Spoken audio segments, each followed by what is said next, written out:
મનોભારને પહોંચી વળવાની રીતો, બરાબર. કે આપણે જે તે મનોભારનો સામનો કરવો હોય તો કઈ રીતે કરી શકીએ, અથવા તો મોટાભાગના લોકો જે છે મનોભારની અસર નીચે આવીને ભાંગી પડતા નથી, એનો સહેલાઈથી સામનો કરે છે, બરાબર. તો એ કેવી રીતે કરે છે, બરાબર. તો એની જે છે એ રીતો આપવામાં આવેલી છે. અમુક પ્રકારની જે પ્રવૃત્તિઓનો ઉપયોગ કરી, તરકીબોનો ઉપયોગ કરી અને આપણે મનોભારને જે છે એ નુકસાનકારક અસરમાંથી આપણે બચી શકીએ છીએ. તો કેવી રીતે બચી શકીએ છીએ, તો એમાં જે છે આ 3 રીતોની આપણે વિગતે ચર્ચા કરીશું. એમાં જે છે સમસ્યા કેન્દ્રિત પ્રવૃત્તિ, આવેગ કેન્દ્રિત પ્રવૃત્તિ અને અહમ બચાવ કેન્દ્રિત પ્રવૃત્તિ જે છે આ ત્રણેય રીતોનો ઉપયોગ કરી અને આપણે જે છે મનોભારની નુકસાનકારક અસરમાંથી કેવી રીતે ઉતરી શકીએ, બરાબર, એના વિશે માહિતી મેળવીશું. તો પહેલું જે છે એ સમસ્યા કેન્દ્રિત પ્રવૃત્તિ જોઈએ આપણે, બરાબર. તો એમાં જે છે સમસ્યા કેન્દ્રિત પ્રવૃત્તિમાં વ્યક્તિ મનોભારક સાથે પ્રત્યક્ષ કામ પાર પાડે છે. પછી ભલે તે પ્રક્રિયા વર્તન દ્વારા થતી હોય કે સમસ્યા ઉકેલની વાસ્તવિક સ્વરૂપની માનસિક પ્રક્રિયા હોય, આ પ્રતિક્રિયાઓનો હેતુ સમાયોજન સાધવાનો હોય છે. વ્યક્તિ મનોભારજન્ય પરિસ્થિતિની પોતે જે સમીક્ષા કરે છે તેના આધારે એક તાર્કિક અને રચનાત્મક પ્રવિધિ અપનાવી તે દ્વારા મનોભારને પહોંચી વળવાના પ્રયત્નો આદરે છે. જેમ કે પોતાની જાતને બદલીને આસપાસના વાતાવરણને બદલવું. આ સમસ્યા કેન્દ્રિત પ્રવૃત્તિઓ બાહ્ય હોઈ શકે, જેમ કે અભ્યાસનું પર્યાવરણ સુધારવું. આ પ્રવૃત્તિઓ આંતરિક પણ હોઈ શકે, જેમ કે પોતાનું મનોવલણ બદલવું, બરાબર. આમાં જે છે શું કરે કે ડાયરેક્ટ જે છે સમસ્યા સાથે કામ પાર પાડે છે સીધા જ, બરાબર. એ આંતરિક પણ હોઈ શકે અને બાહ્ય પણ હોઈ શકે, બરાબર. તો એ પછી પ્રક્રિયા વર્તન દ્વારા થતી હોય કે કોઈ પણ માનસિક પ્રક્રિયા હોય, બરાબર. વર્તન દ્વારા એટલે કે સામે જે છે કોઈ પણ એવી પ્રતિક્રિયા આપવાની હોય, બરાબર. દાખલા તરીકે પ્રશ્નના ઉત્તર આપવા, તો આ જે છે એ વર્તન દ્વારા થતી. ઉપરાંત જે છે માનસિક પ્રક્રિયા, કોયડા ઉકેલવાની પ્રક્રિયા જે છે, બરાબર. ઉખાણા જે છે ઉકેલવાની પ્રક્રિયા કેવી હોય, માનસિક પ્રક્રિયા હોય, બરાબર. એમાં પણ હળવા પ્રકારનો મનોભાર તો ઉત્પન્ન થાય જ છે. અથવા તો બોધાત્મક પ્રક્રિયાઓ સ્મરણ દ્વારા, અથવા તો કાંઈ જે છે પુનરાવર્તન કરવાનું હોય, પુનઃ જે છે આપણે સ્મરણ કરવાનું હોય, આવી બધી પ્રક્રિયાઓ જે છે, બરાબર, સમસ્યાઓ આધારિત. તો એમાં જે છે આંતરિક રીતે અને બાહ્ય રીતે જે છે એનો સીધો જ સામનો કરે છે. મનોભાર જન્ય પરિસ્થિતિઓ એની શું કરે, સમીક્ષા કરે, બરાબર. એટલે કે એનું આખું અવલોકન કરે અને એ પ્રમાણે સમસ્યાને કેવી રીતે પહોંચી શકાશે એનું શું બનાવે, આયોજન બનાવે. અને તેના આધારે તાર્કિક અને રચનાત્મક પ્રવિધિ અપનાવી તેના દ્વારા મનોભારને પહોંચી વળવાના પ્રયત્નો આદરે છે, બરાબર. એના આધારે તે તાર્કિક પ્રવિધિઓ અપનાવી અને મનોભારને પહોંચી વળવાના પ્રયત્નો આદરે છે. દાખલા તરીકે સમસ્યા ઉત્પન્ન થઈ હોય, બરાબર. કોઈ પણ બિઝનેસમેન હોય તો એને જે છે બિઝનેસમાં કઈ પણ પ્રકારની ખોટ જવાની સમસ્યા ઉત્પન્ન થઈ હોય તો એના કારણે જે છે મનોભાર ઉત્પન્ન થાય. તો એ શું કરે કે તાર્કિક પ્રવિધિઓ અપનાવે, એટલે કે તાર્કિક રીતે જે છે એને સંસાધનો કેટલા પ્રાપ્ત છે, સામાજિક આધારથી કેટલા પ્રમાણમાં મળી શકે તેમ છે. પછી એના મનોભાર સામે લડવાની જે છે અન્ય મનોભારકો જે છે કેવા પ્રકારના છે, પછી એની સામે લડવાની એની આંતરિક શક્તિ કેવી છે, બરાબર. આ બધાનું શું કરે, તાર્કિક મૂલ્યાંકન કરે અને એના આધારે જે સમસ્યાને પહોંચી વળવા માટેની તરકીબો અપનાવતા હોય છે.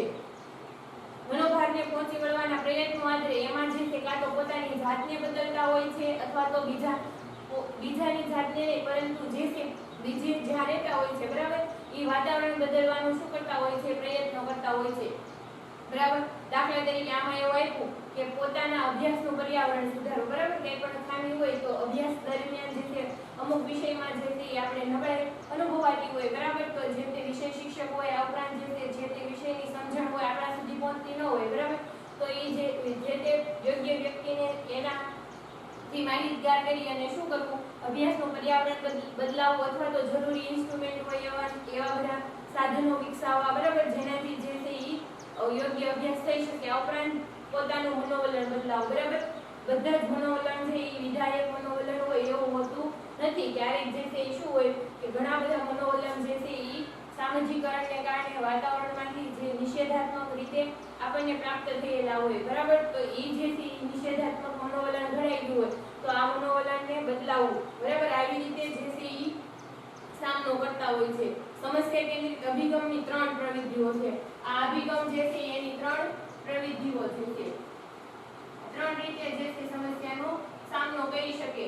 તો પહેલી કઈ છે, એક સમસ્યાનો સામનો કરવો, બરાબર.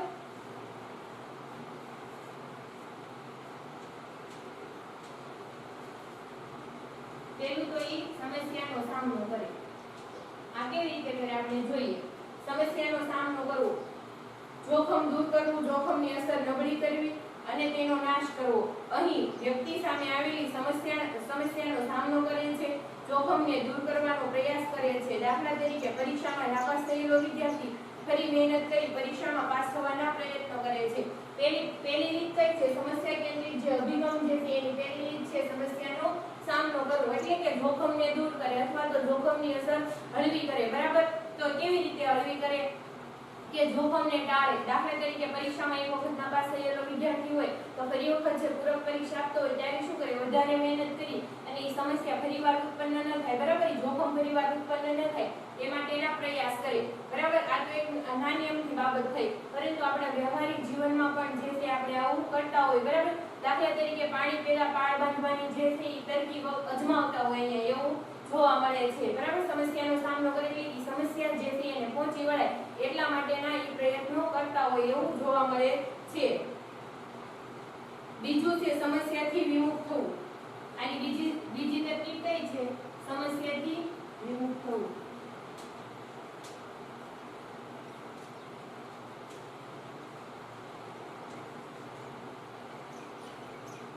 આમાં જે છે શું કરતા હોય કે એની સામે આવેલી જે છે એ સમસ્યા પોતે જે છે ધમકીથી પોતાની જાતને દૂર રાખે.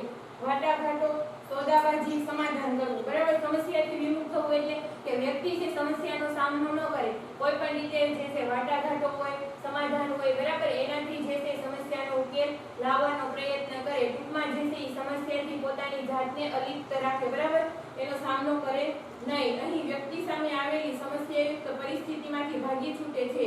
દાખલા તરીકે પરીક્ષામાં નાપાસ થયેલો વિદ્યાર્થી પરીક્ષા આપવાનું કે ભણવાનું છોડી દે છે. સમસ્યાથી વિમુખ થવું એટલે એની સામે કોઈ પણ સમસ્યા આવે તેમાંથી ભાગી છૂટે છે. બરાબર, આપણે જે છે વોલ્ટર કેનાને શારીરિક પ્રતિક્રિયા દર્શાવી એના મોડેલ પ્રમાણે એવું હતું કે વ્યક્તિ જે છે શારીરિક પ્રતિક્રિયામાં લડો અથવા ભાગી છૂટવાની પ્રતિક્રિયા કરતા હોય છે. બરાબર, મનોભાર સામે. તો અહીંયા જે છે સેમ ટુ સેમ જ બાબત લાગુ પડે છે. શું થઈ જશે? સમસ્યાથી વિમુખ થઈ જશે એટલે કે પોતાની જાતને અલિપ્ત રાખે છે. બરાબર, સમસ્યાથી.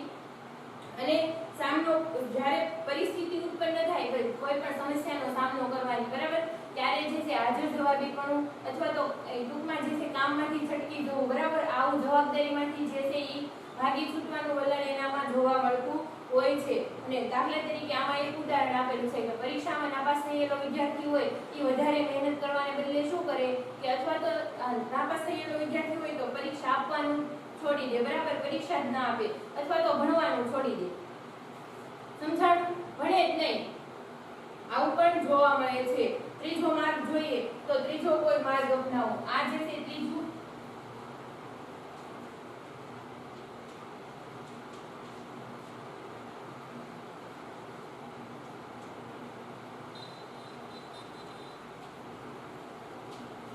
ત્રીજો કોઈ માર્ગ અપનાવો એટલે કે એનું જે આસપાસનું વાતાવરણ હોય પર્યાવરણમાં બદલાવ કરવો, મનોભારનો પ્રતિકાર કરવો અથવા પોતાની પ્રતિકારક શક્તિ વધારવી અથવા મનોભારની શક્તિ ઘટાડવી. આમાં શું કરે? મનોભારનો પ્રતિકાર કરે અથવા તો પોતાની મનોભાર સામે લડવા માટેની શક્તિ વધારે, શારીરિક શક્તિ, સામાજિક આધાર ટેકો. બરાબર, અથવા તો જે છે ઈ મનોભારની શક્તિ ઘટાડવી. મનોભાર જેમ જેમ હળવો બને એમ હળવો થાય. બરાબર, એ માટેના પ્રયત્નો કરતા યોગાસન જે છે, ધ્યાન જે છે, બરાબર, આવા બધા જે છે એ પ્રયત્નો કરતા હોય. પ્રાણાયામ છે. અહીં વ્યક્તિ ઉપરની બે પ્રતિક્રિયાઓ કરતા ત્રીજી પ્રતિક્રિયા આપે છે. દાખલા તરીકે ભણવામાં નાપાસ થયેલો વિદ્યાર્થી સંગીત કે રમતગમતમાં આગળ વધવાનો પ્રયાસ કરે છે. અહીંયા શું કરે કે ઉપરની બે પ્રતિક્રિયા છે કે સમસ્યાનો સામનો કરવો અથવા વિમુખ થઈ જવો, એના કરતા ત્રીજી કોઈ પ્રતિક્રિયા અપનાવે છે. તો આમાં જે છે શું હતું ઉદાહરણ કે પરીક્ષામાં જે છે નાપાસ થયેલો વિદ્યાર્થી હોય સમસ્યાનો સામનો કરવા માટે શું કરે? વધારે મહેનત કરે. બરાબર, અને ફરી વખત એ સમસ્યા એના જીવનમાં ઉત્પન્ન ન થાય એ માટેના પ્રયત્ન કરે, એટલે કે પાસ થવા માટેના પ્રયત્ન કરે. પછી આમાં શું હતું કે સમસ્યાથી વિમુખ થઈ જવું એટલે કે પરીક્ષામાં નાપાસ થયેલો વિદ્યાર્થી હોય શું કરે? પરીક્ષા આપવાનું ટાળે અથવા તો જે છે એ પરીક્ષા સમયે બીમાર થવું, આવા બધા વર્તન એના જોવા મળતા હોય. બરાબર, અથવા તો જે છે એ ભણવાનું છોડી દે વચ્ચેથી. આમાં ત્રીજો કોઈ માર્ગ અપનાવે એટલે કે આ બે રીત કરતા અલગ છે. પરીક્ષામાં નાપાસ થયેલો વિદ્યાર્થી હોય કાં તો સંગીત ના ક્ષેત્રમાં આગળ વધે કાં તો રમતગમતના, ટૂંકમાં એને જે મનપસંદ ક્ષેત્ર હોય બરાબર એ ક્ષેત્રમાં શું થાય આગળ વધે અને પોતાની કારકિર્દી બનાવે છે બરાબર. નવોદિત એના જે આખું પર્યાવરણ હોય એમાં શું કરી નાખે એ બદલાવ કરી નાખે છે, એટલે કે ત્રીજો કોઈ માર્ગ અપનાવે છે. અહીં વ્યક્તિ છે ત્રીજી પ્રતિક્રિયા આપે છે, એટલે કે અહીંયા કઈક નવો જ માર્ગ શોધે છે બરાબર. ટૂંકમાં એને જે રસની બાબત હોય એ બાબતમાં જે છે આગળ વધતા હોય એવું જોવા મળે છે. આ ઉદાહરણ દ્વારા આપણે જોઈ સમસ્યા કેન્દ્રિત અભિગમ બરાબર. એમાં મુખ્ય 3 રીત જોવા મળે છે. કઈ?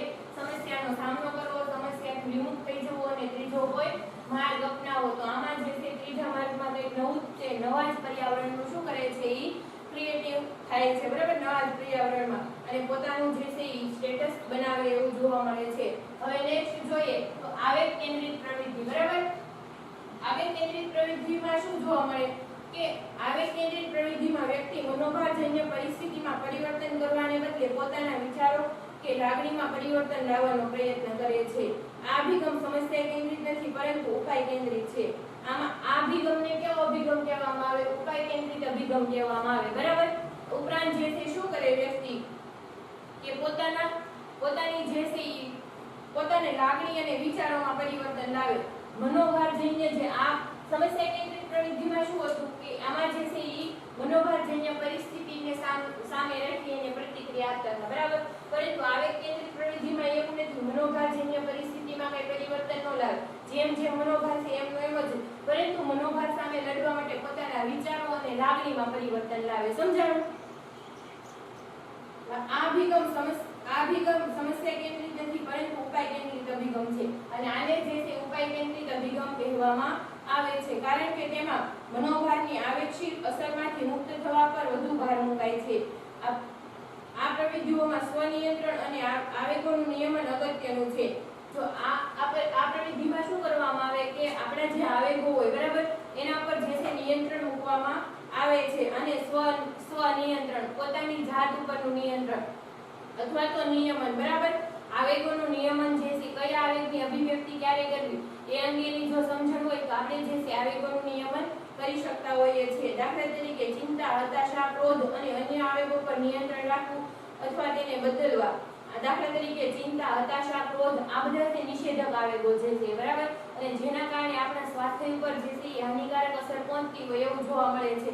તો આવા આવેગો ઉપર જે છે શું કરવું? નિયંત્રણ રાખવું અથવા તો આવા આવેગ ઉત્પન્ન ન થાય એ માટેના પ્રયત્નો કરવા.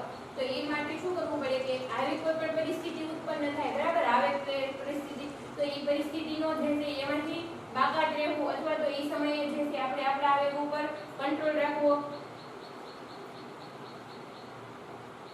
અથવા તેને બદલાવો. લોકો મનોભારથી મુક્ત વિકટ પરિસ્થિતિને ભૂલવા કોઈ પાર્ટી કે ફિલ્મ જોવા જાય અથવા હતાશા અનુભવે ત્યારે ટીવી જોવે છે.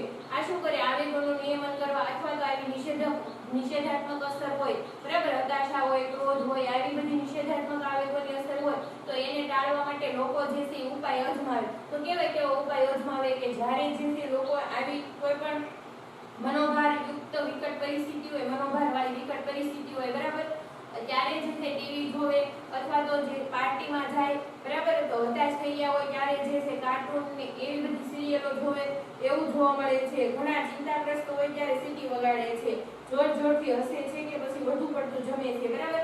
આવી પ્રતિક્રિયા જોવા મળતી હોય છે. ઘણા છે ઈ ચિંતાગ્રસ્ત હોય ત્યારે સીટી વગાડતા હોય, પછી જોરથી હસતા હોય બરાબર, ટેન્શનમાં હોવા છતાં પણ જે છે ઈ જોરથી હસતા હોય, કેમ કે મનોભારની અસર જે છે ઈ ઓછી કરવા માટે બરાબર. અને હાસ્ય જે છે આપણા જીવન સાથે સંકળાયેલી બાબત છે. અમુક મિનિટ સુધી હસવાથી આપણું આયુષ્ય પણ વધે છે બરાબર, આયુર્વેદિક રીતે સાબિત થઈ ગયેલી બાબત છે. અથવા તો વધુ પડતું જમે છે બરાબર. ઘણી વખત છે મનોભારની અસરમાંથી મુક્ત થવા માટે લોકો શું કરે?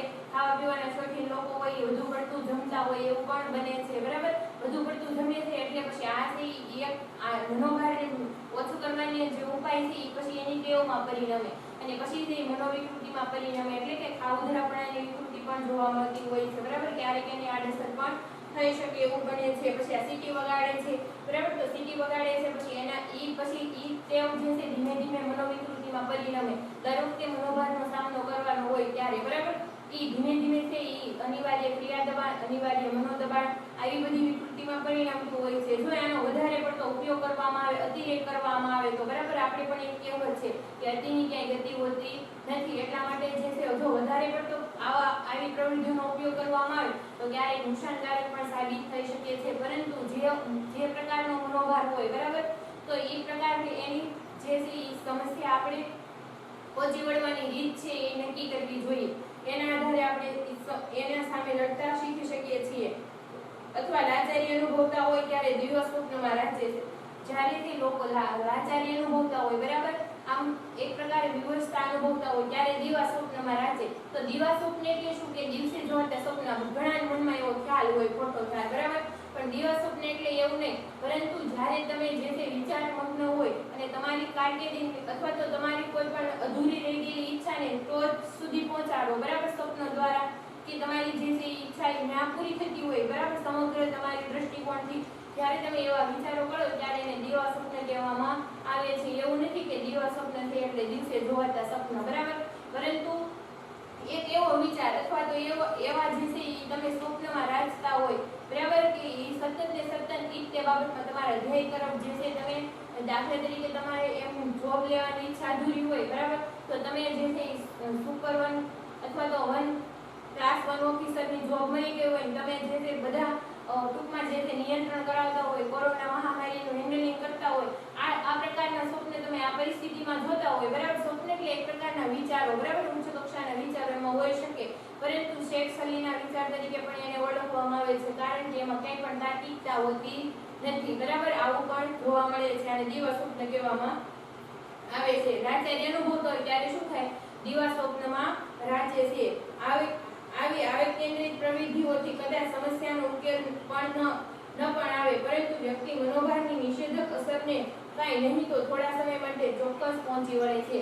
આવી પ્રવૃત્તિઓથી છે સમસ્યાનો ઉકેલ મળતો નથી, પરંતુ આ તો એક પ્રકારની એક પ્રવૃત્તિ છે કે જેનાથી છે થોડા સમય માટે બરાબર, ક્ષણ માટે છે આપણે મનોભારથી છુટકારો મેળવી શકીએ અને રિલેક્સ હોય એવું ફીલ કરી શકીએ છીએ બરાબર. આ પ્રવૃત્તિથી સમસ્યાનો કોઈ પણ પ્રકારનો જે છે ઉપાય કદાચ ન આવે અને કદાચ એવું બને કે અચાનક આંતરસૂઝ થઈ હોય બરાબર વ્યક્તિને, તો જે છે સમસ્યા આવી રિલેક્સની પરિસ્થિતિ હોય ત્યારે જે છે આરામદાયક પરિસ્થિતિમાં આંતરસૂઝ થાય તો વ્યક્તિ મનોભારનો સામનો કરવાની જે છે સમસ્યાનો ઉકેલ આવી શકે.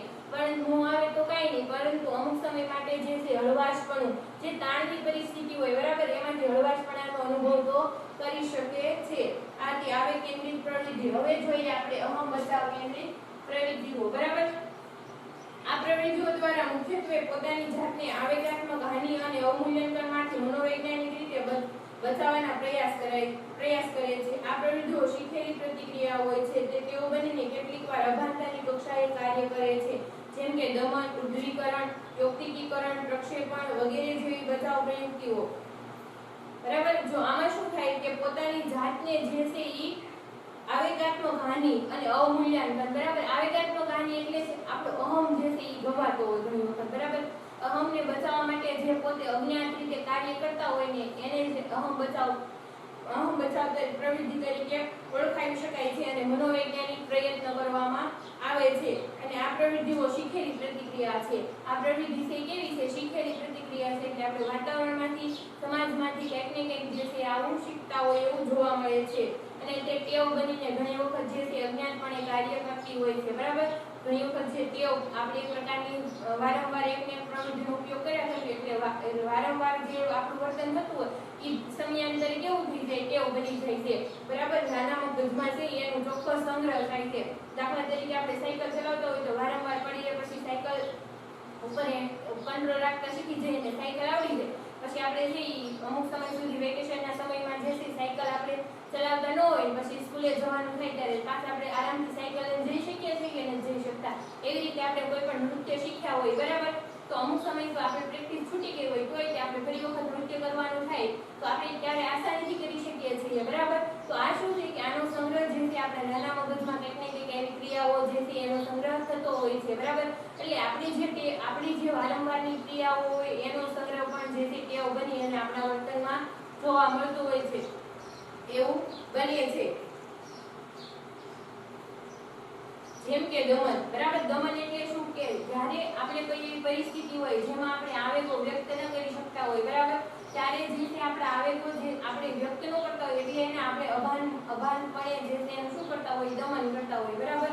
એ પરિસ્થિતિ છે એ પરિસ્થિતિ આપણે આવેગને અભિવ્યક્ત કરવા માટે યોગ્ય નથી, અથવા તો આપણી લાગણીને જે છે અભિવ્યક્ત કરવા માટે યોગ્ય નથી. એટલે આપણી પરિસ્થિતિ જોઈને આપણે આવેગ ઉપર નિયંત્રણ કરતા હોય અને નિયંત્રણ જે છે ક્યારેક દમનનું સ્વરૂપ પકડી લે છે, બરાબર.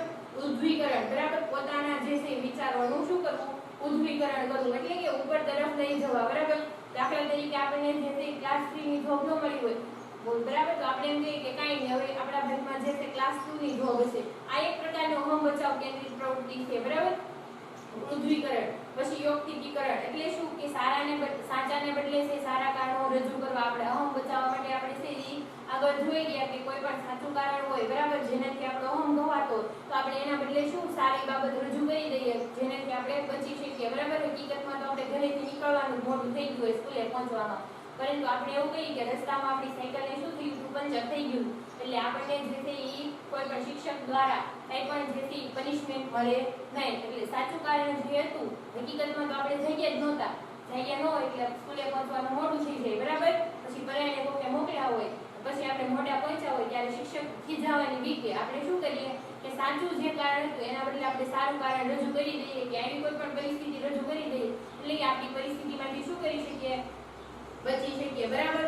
પ્રક્ષેપણ એટલે શું કે દોષનો ટોપલો બીજા ઉપર ઢોળવો એને શું કહેવામાં આવે, પ્રક્ષેપણ કહેવામાં આવે છે, બરાબર. આપણને હકીકતમાં જે છે એ કાર્ય ન થતું હોય, પરંતુ દાખલા તરીકે વિદ્યાર્થી છે ભણવામાં નબળો હોય અથવા તો એ જે છે એની માનસિક લેવલ એટલું ન હોય કે ત્યાં સુધી પહોંચી શકે, બરાબર. તો એ વિદ્યાર્થી જો ફેલ થાય તો એ જે છે એ અથવા અભ્યાસક્રમ બહુ હાર્ડ હતો અથવા તો જે છે એ પોતાનો વાંક ન કાઢે કે વાંચ્યું નહોતું કે આખું વર્ષ કઈ તૈયારી નહોતી કરી, તો એ કોનો વાંક કાઢે, શિક્ષકનો વાંક કાઢે અથવા તો અભ્યાસક્રમનો વાંક કાઢે, બરાબર. કે એ શિક્ષક પણ ભણાવે છે એટલે સમજાતું નથી. હકીકતમાં એ 3 ટ્યુશનમાં જતા હોય તો 3 માંથી એક શિક્ષકો ન સમજાતું હોય, બરાબર. પરંતુ આ જે છે પ્રક્ષેપણની આવી પ્રવૃત્તિઓ અપનાવે કે પોતાનો જે દોષ હોય એનો ટપલો બીજા ઉપર ઠલવે છે.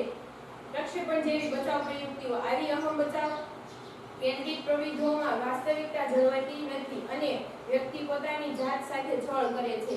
આમાં જે છે એ વાસ્તવિકતા જળવાતી નથી, કેમ કે આમાં બધામાં છે એ સાચાને બદલે સારા કારણો રજૂ કરવામાં આવે છે અથવા તો પોતાનો દોષ હોય બીજા ઉપર મૂકવામાં આવે છે, બરાબર. એટલા માટે જે છે એ પોતાના જાત સાથે છળ કરે છે, કેમ કે સૌપ્રથમ જે છે બાબતો રજૂ કરવા માટે પોતે જે છે માનસિક પ્રક્રિયા તો કરતા જ હોય છે, બરાબર. એટલે સૌથી મોટું છે છળ પોતાની જાત સાથે કરતા હોય છે. એને ખબર હોય છે કે હું જે છે કેટલા પ્રમાણમાં સાચાને બદલે સારું કારણ રજૂ કરું છું. આ પ્રવૃત્તિઓ અજ્ઞાત રીતે વ્યક્તિને આંતરિક ચિંતા કે દુઃખોથી બચાવે છે, પરંતુ તે તેને વાસ્તવિકતાના ખોટા અર્થઘટન તરફ દોરી જાય છે.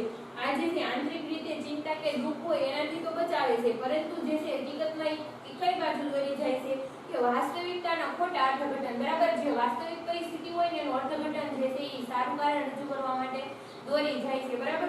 એટલે પછી જે છે ધીમે ધીમે જે વાસ્તવિકતા સાથેનો સંબંધ જે છે તૂટતો જાય છે અને એ જે છે આ બચાવ પ્રવૃત્તિમાં રાજતા થાય છે. એટલે એની પર્સનાલિટી ઉપર પણ અસર પડે છે. એની જે છાપ હોય છે, બરાબર, વ્યક્તિત્વની છાપ હોય છે એ પણ ઘણા સમયે ખરડાઈ જવાની સંભાવના રહે છે. કે તેનો વધુ પડતો ઉપયોગ કુસમાયોજન તરફ દોરે છે અને આવી જે બચાવ પ્રવૃત્તિઓ છે એનો જે છે વધુ પડતો ઉપયોગ જે છે એ કુસમાયોજન તરફ દોરે છે, કેમ કે સમાજમાં છે પછી શું કરે વાસ્તવિકતાનું યોગ્ય અર્થઘટન ન કરી શકે, બરાબર. એટલે જ્યારે એને સમાયોજન સાધવાનું થાય ત્યારે જે છે રાઈનો પહાડ જેવી પરિસ્થિતિ ઉત્પન્ન કરે છે અને એ જે છે કુસમાયોજન તરફ દોરે છે. એટલે કે સમાજમાં બંધ બેસતું વર્તન કરી શકતા નથી એવું પણ જોવા મળે છે. આ પ્રવૃત્તિઓનું મુખ્ય પ્રયોજન નિષ્ફળતા છુપાવવાનું, ચિંતા હળવી કરવાનું, આવેગાત્મક ઠેસને હળવી કરવી અને આમ કરીને પોતાની જાત અંગેની પર્યાપ્તતા અને ઉપયોગિતાની લાગણીઓનું રક્ષણ કરવાનું છે. આ પ્રવૃત્તિઓનું મુખ્ય પ્રયોજન શું છે કે એક તો જે છે પોતાની નિષ્ફળતા છુપાવવાની, હકીકતમાં આપણને જે નિષ્ફળતા મળી હોય, બરાબર, એ સમાજ સામે પ્રદર્શિત કરવી ન હોય, બરાબર. એટલા માટે જે છે એ નિષ્ફળતા છુપાવવાનું, ચિંતા હળવી કરવાનું, બરાબર. ઘણા છે આ કોરોના મહામારીમાં છે ઘણા શહેરમાં છે એ રહેતા હોય, બરાબર, ભાડાના મકાન રહેતો હોય. સ્વાભાવિક છે કે અત્યારના જે છે બિઝનેસમાં ખોટ મોટા ભાગના લોકોને ગઈ, તો ત્યારે એમાં જે છે એ રોજનું રોજ કરીને ખાવાવાળા લોકો હોય, બરાબર, પરંતુ એને શહેરમાં રહેવાનો એક તરફી મોહ હોય તો એ લોકો અત્યારે આ પરિસ્થિતિને પહોંચી ન વળે, બરાબર. હકીકતમાં એ નિષ્ફળતા દર્શાવે તો તો એ રૂમ ને એવું બધું લઈને ગામડે આવતા હોય તો શું કે કોરોના છે ને એટલે આવી ગયા, બાકી અમારું ત્યાં ચાલતું જ હતું. પરિસ્થિતિ ઉપર આખું દોષારોપણ કરી દીધું કે નહીં? હકીકતમાં એ લોકો ટકેટકનું ત્યાં કરતા હતા, પરંતુ પછી અહીંયા આવે ત્યારે શું દર્શાવે કે અમારું તો ત્યાં ચાલતું હતું પણ આમાં બધું બંધ છે કે નહીં એટલે અમે ગામડે આવી ગયા. તો આ શું દર્શાવે કે દોષ હકીકતમાં એ લોકો હતો, બરાબર, કે ત્યાં રહ્યા ત્યાં સુધી છે મોજ શોખથી જીવન જીવે, અને જ્યારે પરિસ્થિતિ આવી વિકટ ઉત્પન્ન થઈ ત્યારે શું કર્યું કે પરિસ્થિતિ ઉપર જે છે પોતે દોષનો ટોપલો એટલે પોતાની જે છે એ નિષ્ફળતા છુપાવવાનું કાર્ય કરે. નપાસ થયા હોય તો એ વિદ્યાર્થી છે કોઈ પણ શિક્ષકો ઉપર, અભ્યાસક્રમ ઉપર કે પોતે કઈ બીમાર હતા, બરાબર, એવી પરિસ્થિતિ રજૂ કરી દે. ઉપરાંત છે ચિંતા આવી કરવી, નિષ્ફળતા છુપાવે એટલે સમાજ સમક્ષ એની ચિંતાથી કેવી છે હળવી થાય કે બીજા લોકો એનું અર્થઘટન યોગ્ય રીતે કરે એવું વ્યક્તિ માને છે. હકીકતમાં એવું હોતું નથી. આવેગાત્મક ખેંચને હળવી કરવી, બરાબર, આવેગાત્મક રીતે જે છે નિષેધાત્મક આવેગ હોય એનો જે છે એકદમ ફ્લો વધી ગયો હોય એ ખેંચને હળવી કરવી.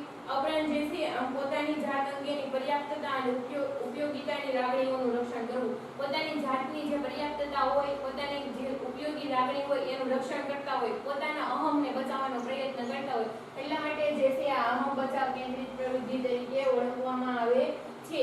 આમ જે છે મનોભારને પહોંચી વળવા માટે ત્રણ રીત લોકો અપનાવે છે એવું કહી શકાય. સમસ્યા કેન્દ્રિત પ્રવૃત્તિઓ, બરાબર, એમાં સમસ્યાનો સામનો કરે, સમસ્યાથી વિમુખ થઈ જાય અથવા તો ત્રીજો કોઈ માર્ગ અપનાવે. આમાં શું છે, આવેગ કેન્દ્રિત પ્રવૃત્તિઓમાં પોતાના આવેગોને જે છે એ નિયંત્રણ કરે, સ્વનિયમનની પદ્ધતિઓ અપનાવતા હોય એવું જોવા મળે છે.